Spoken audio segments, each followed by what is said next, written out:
Hello, my name is Tania León. I'm founder and artistic director of Composers Now. Can you imagine meeting the person that created a song that you adore? Can you imagine meeting the painter that actually is the one that created a canvas that you have passion for? Can you imagine meeting a writer and having a conversation with? This is exactly what we're going to do now. Dialogues is a program that it's the first time that we are going to have a virtual stage to offer to you works by 3 incredible composers. Those composers are John King, Nicole Mitchell, and ANDREIA PINTO CORREIA. The way that Dialogues, which is actually the title of our program, works is that we have inspiring performances of the works by these 3 composers, followed by a meeting among all of us to explore a theme that is prevalent in our society nowadays. And that is the impact of the arts in our society. In that forum, we will be able to converse with you, the audience, the composers, the performers. I would like for you to be inspired in whichever way you want to, as you embrace new sounds, perhaps for you, or perhaps sounds that you know, and get to be really, really personal with these 3 creators that you might find later in the streets of the nation. And you will feel that you know them and they know you. And the conversation that we will actually have today will continue at that moment for years to come. So I just invite you to also look at the program. The program is on our website. So it's the program for tonight, where you will have the pieces and the performers. And then later on, after the 3 pieces, in that order, John King, his work, Nicole Mitchell, her work, and then ANDREIA PINTO CORREIA, her work, then we are going to actually gather and have that exchange of ideas that perhaps you will be very inspired to discuss based on the theme of the impact of the arts in our society. So until then, enjoy the performances and I'll see you later.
That was extraordinary. My goodness. Well, as promised, we're going to move into the next phase of dialogues. And the next phase is a dialogue with the audience. I hope that you have posed some questions and some thoughts about the impact of the arts in our society. And all of these composers, all of these performers, you have witnessed what the imagination of these composers have been and the imagination of these performers in rendering their sounds. So without further ado, I would like to invite all of the composers and all of the performers to start a dialogue that we would like to have with you and get your impressions and get your thoughts specifically about the impact that these artists are making as a contribution to the world. So, is everybody here?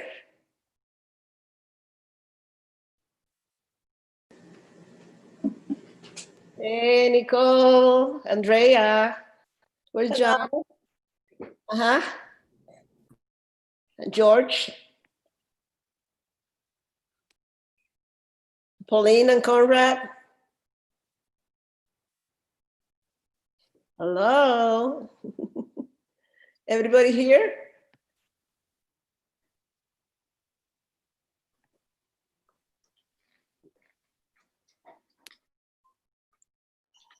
I'm here, but my video is currently disabled, but I'll get it fixed very shortly. Fixed. Okay, fantastic. And Pauline and Conrad?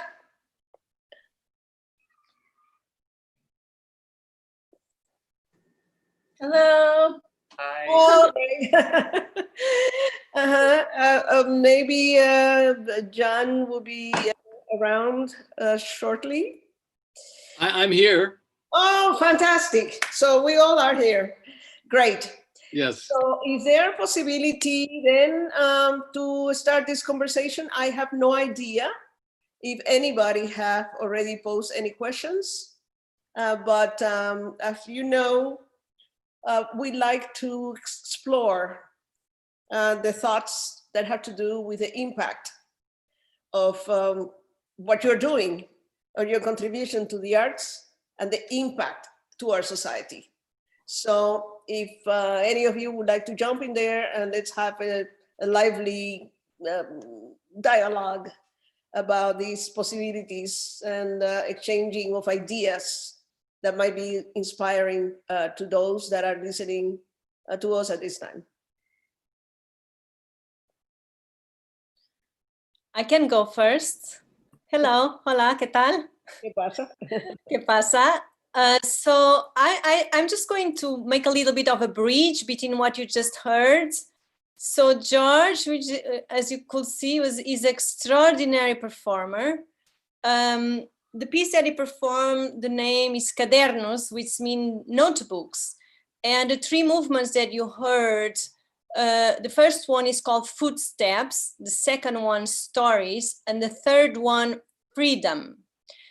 And the relation to what you just said is because this piece is inspired by Dostoevsky's Notebooks from the House of the Dead. And I don't know of those who are familiar with that book. Dostoevsky wrote that book some years after he experienced prison in Siberia. And some of his, I'll say, remembrances and experiences in prison were then somehow in a semi-fictional way put into this book, which tells the narration of Alexandra Petrovich in the prison. So it starts, the footsteps, the first movement is the circular motion, which regards the footsteps of the prisoners in the patio of the prison. So there's this kind of claustrophobic cycle. And then you have different stories in the second movement, and finally freedom, which has to do with the liberation of an eagle that had a broken wing and then flies away.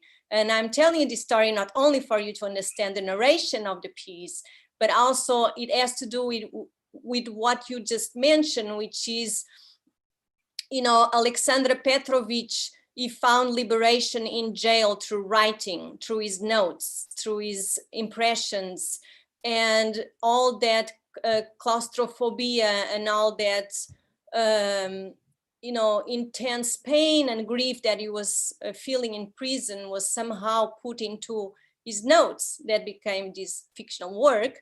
And he is, of course, a character in a character in this book, but he found consolation and liberation into writing. And I think for us composers, perhaps is a little bit like that during these times. I cannot compare myself as somebody that is in Siberia in prison, obviously, but during these times, just the sense that we can get from our daily input and work, and it's perhaps a little bit of that type of consolation and attaining a certain type of freedom and liberation.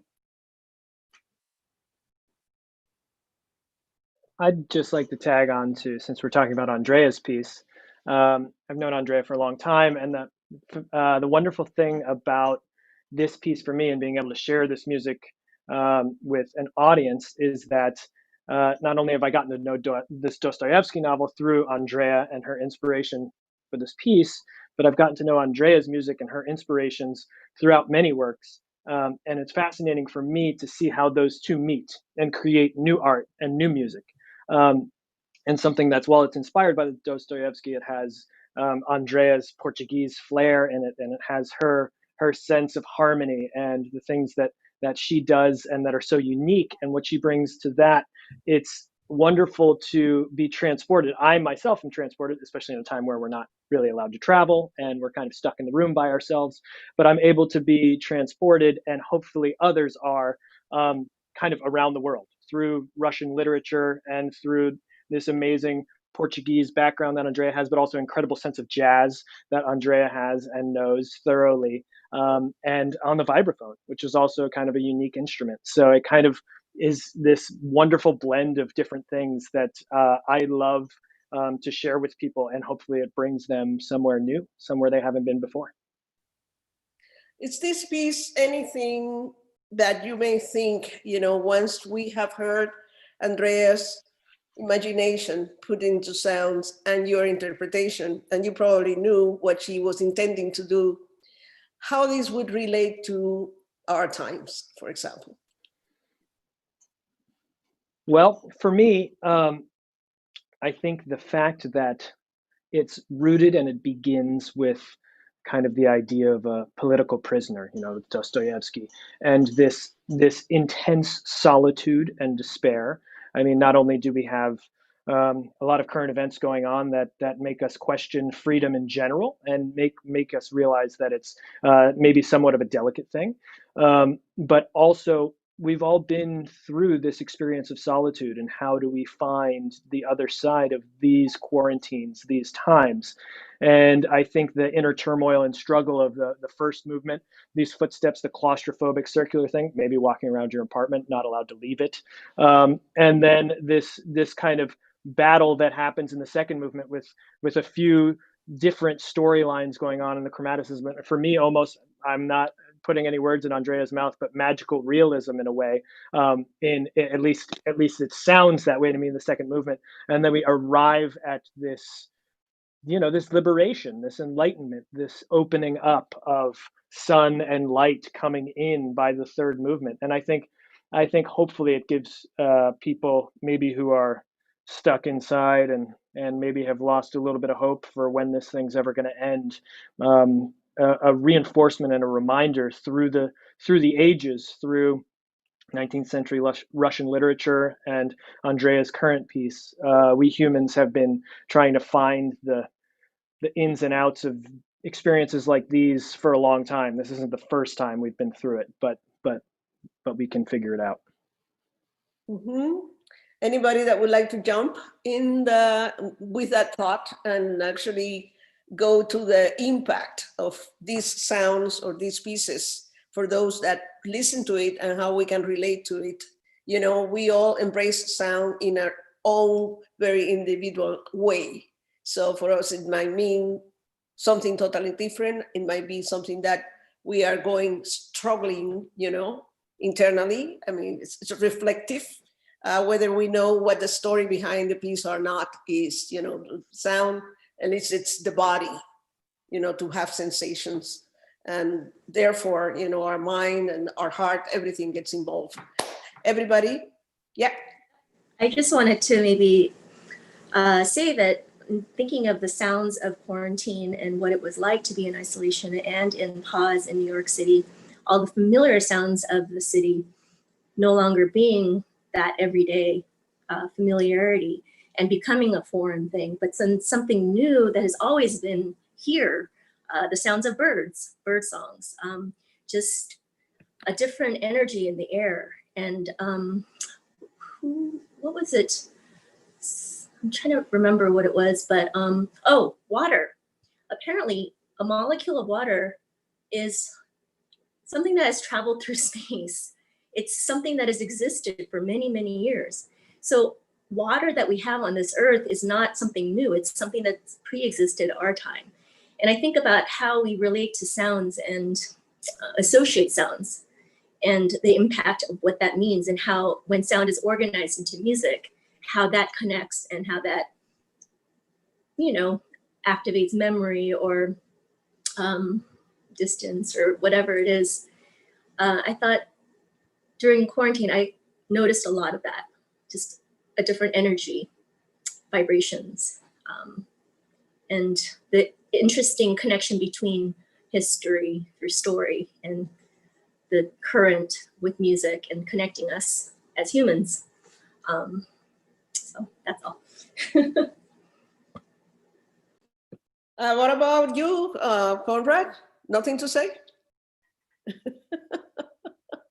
Well, I'd have to move on. I mean, I love the piece. I was just, in my mind, I was still thinking of John's piece. So I was thinking of, I don't want to jump around, but I was thinking about how his piece, there's all this kind of extra noise also around it. You're kind of, part of the piece is you're struggling in a way. You're reaching these triads, and with two harmonics usually, or two open strings, and you're playing the three at the same time, and all these other little harmonies and textures and timbres kind of leap out while you're doing that. So there's all this other stuff going on, and it's very atmospheric as well, I think.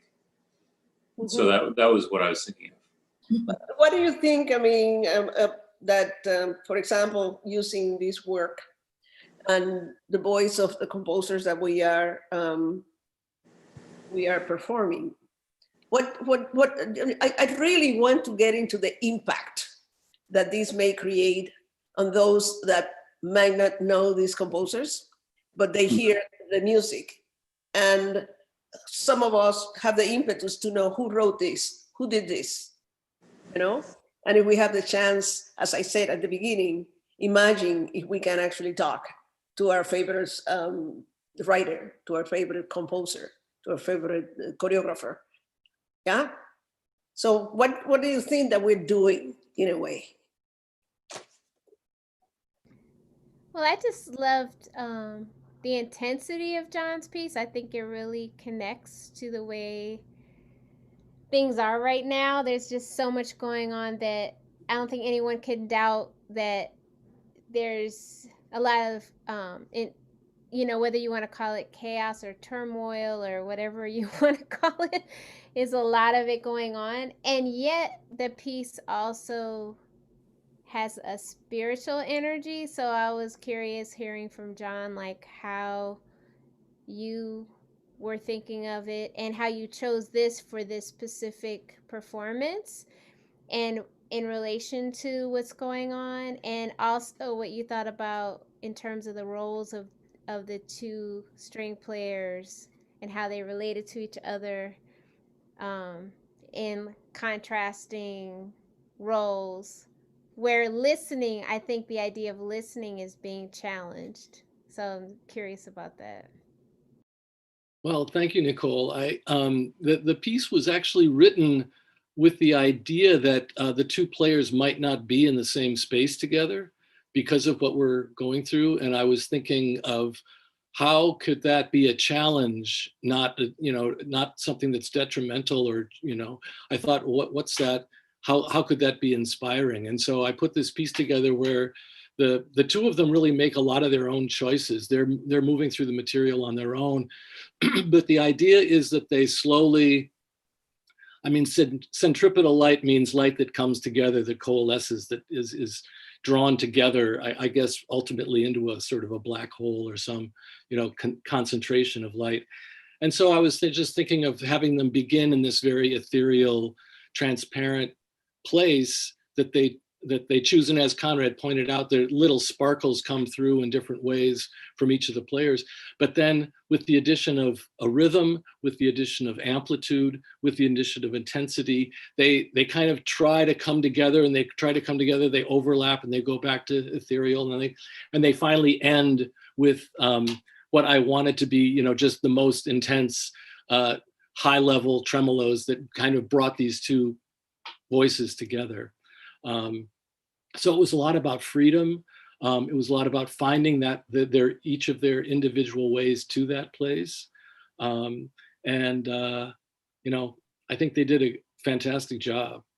And to you, Nicole, I was thinking, that it was so beautiful. You were in this outside space, and the pianist was on this inside space, and it seemed very separate. And you both had this very kind of fluid way of improvising, and then you came together in these really, really beautiful ways, and then you'd sort of drift apart again and then come together, whether it was rhythmic or textural, or and I was just really curious about how that worked with the score. Well, it can be done a lot of different ways, because I have the amazing Cory Smythe that, like, he had a lot of room for improvisation, and so it was more of a map where, like you said, there were places that come together. The flute part is always intended to be pre-recorded, and so it's meant to be like a solo piano piece where there's pivot points where the musician knows where things are connecting, but it's very loose, because I've done those like flute and tape pieces where you have to like line up like with total precision, and it's like annoying to me. So I didn't want it to be that type of piece. I wanted it to be more, to breathe more. But if someone does not improvise, there's enough there for the pianist to do the piece completely written out. So I've done it both ways. And yeah, this is all done before all of this online Zoom action has been going on. So I was playing with the idea of interdimensional communication, like maybe communicating with the spirit world, or like from another planet, and being able to be in real time. So that was the idea that I was playing with, and we actually in this space actually now it seems a normal thing, because of what's going on. But it also makes the piece work really well for this situation because of that, because it was intended for that specifically. And maybe Cory, you could talk about navigating my really strange score if you want. Well, it's a beautiful score, and yeah, strange in a beautiful way. But like you said, there's plenty of information on the page that if you play strictly what's there, I think it's a really compelling piece, and I was grateful to be able to sort of treat it more liberally and improvise more with the materials that were on the page and in the recording. And I would like to have been improvising with the visuals and taking my piano out to a beautiful desert scape, but that sadly is not possible. I'm curious, I never talked to you about where is that video taking place, Nicole? It's in Irvine. So it's springtime in Irvine. There are some spaces that are undeveloped. So, well, I shouldn't say undeveloped. That's what they call it, but naturally developed.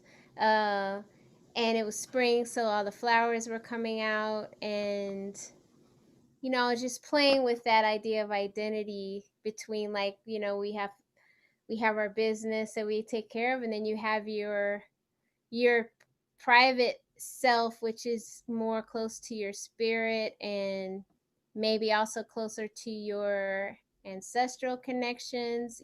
So I was making some juxtapositions with those, and also just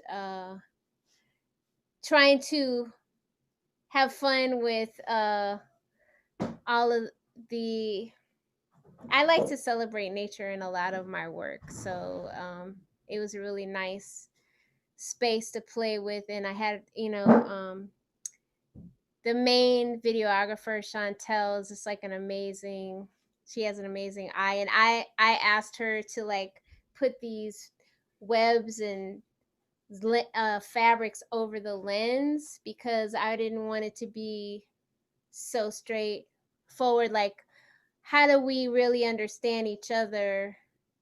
We're focused on visuals so much. So I was trying to evade the camera in a lot of ways. And then ultimately I was captured by the camera. So I like a few mini narratives going on with that.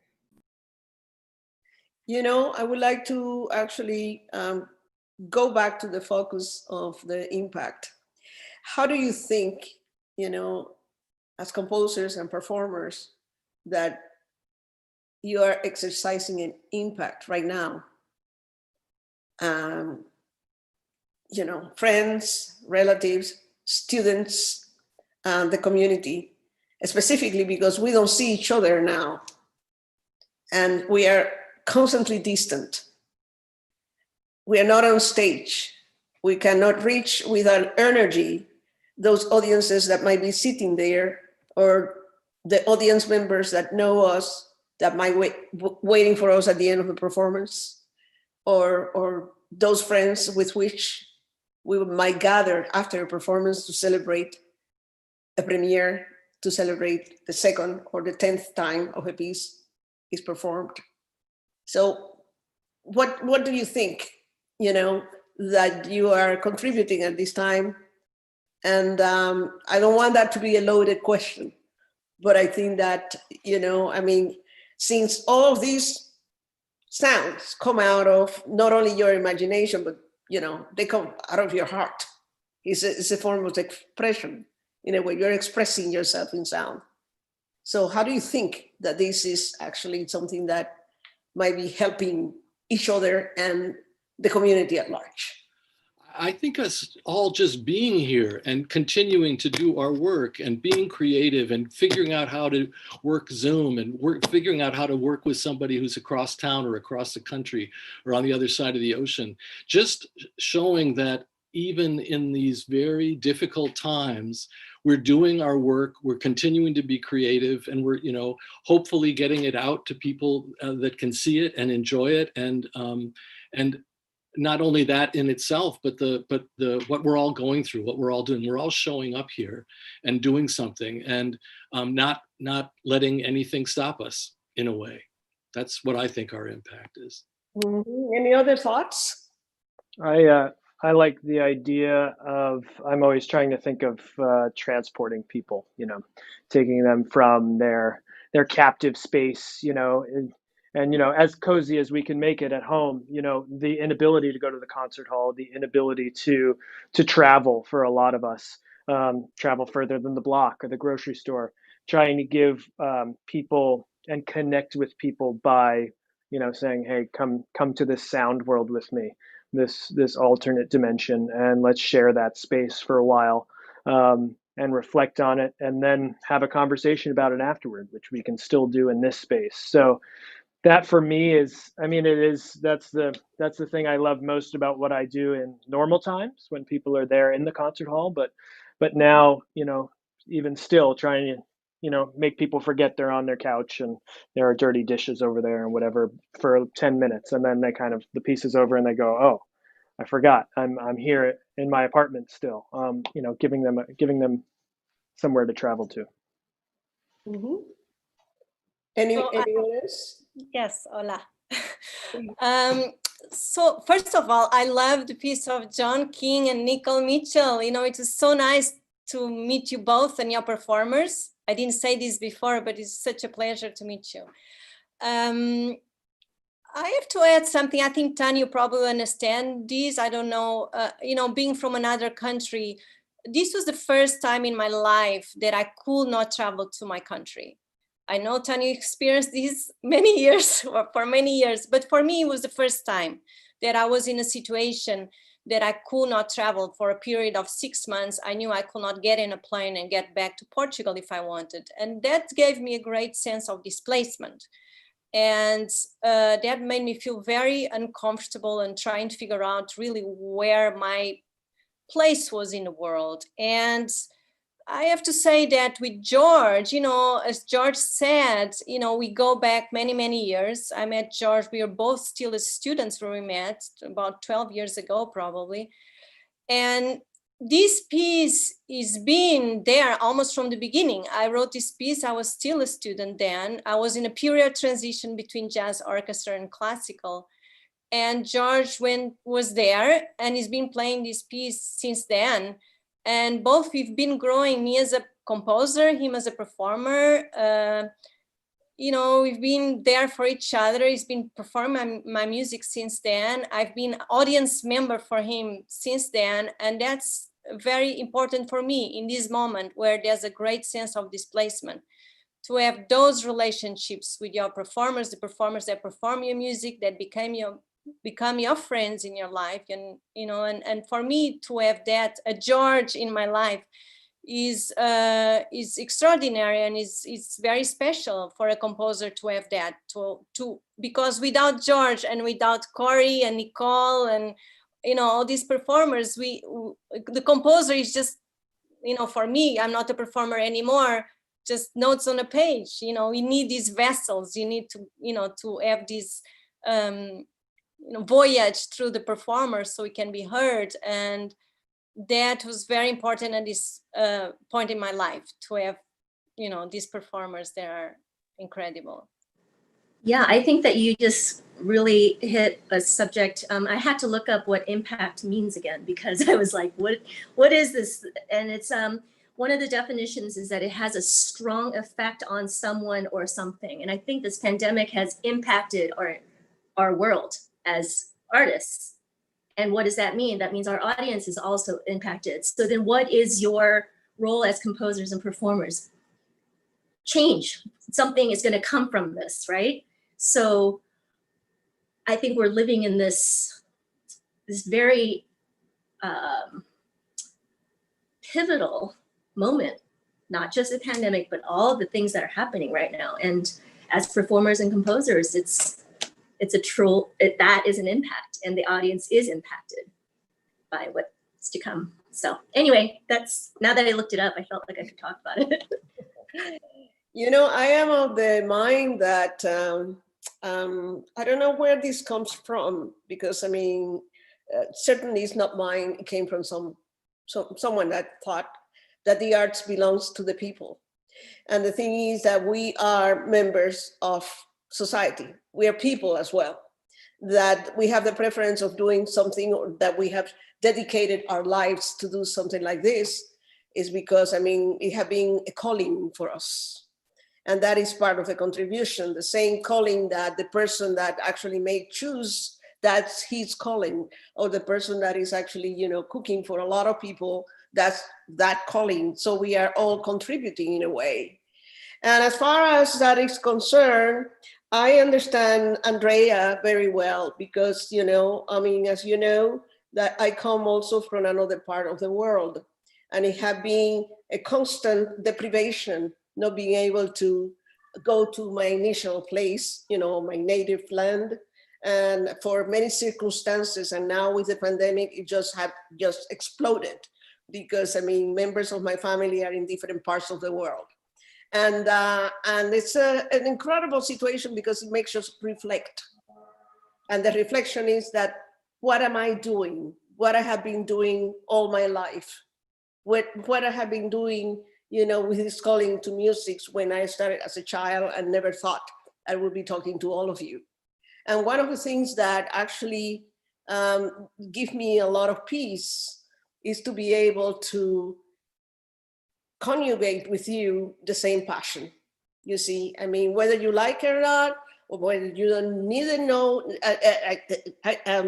about this, I mean, you're members of my family. You're members of this thing that is global in me.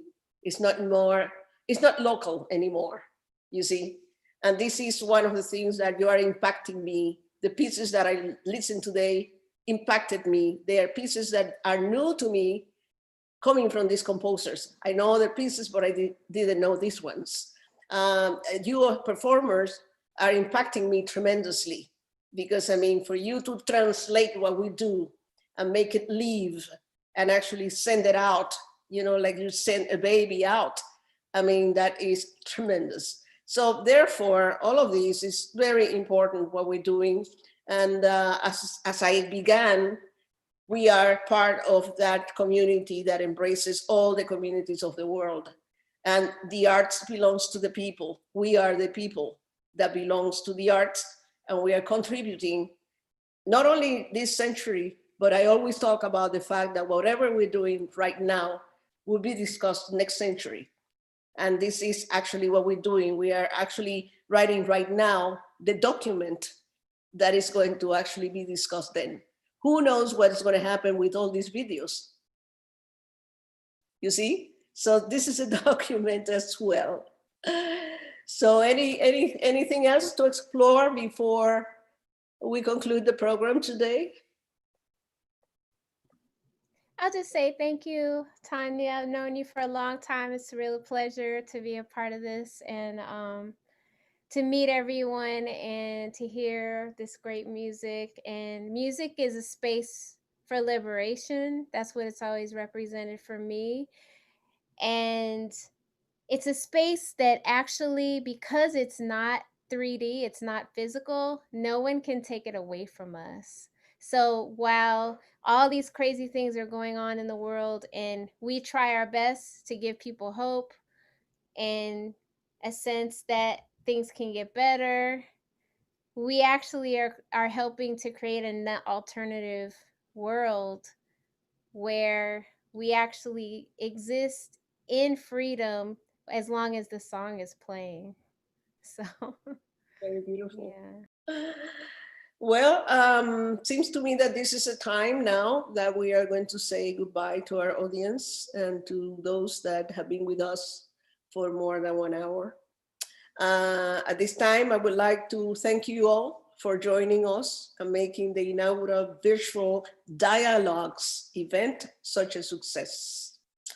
My thanks to the composers and performers for sharing their art and their thoughts so generously.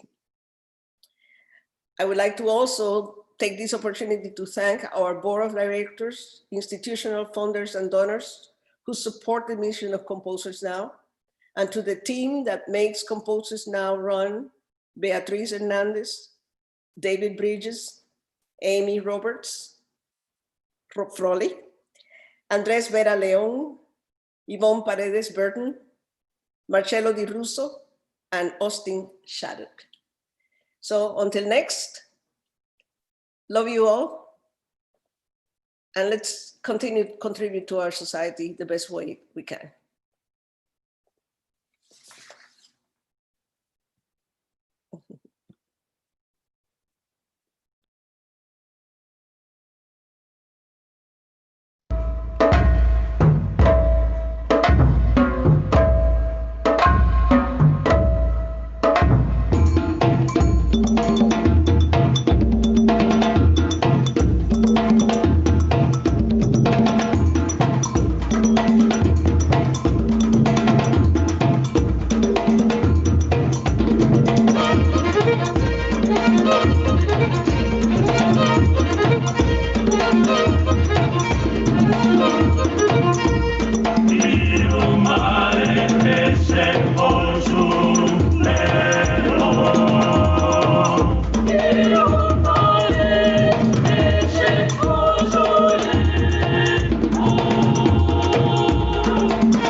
Oops.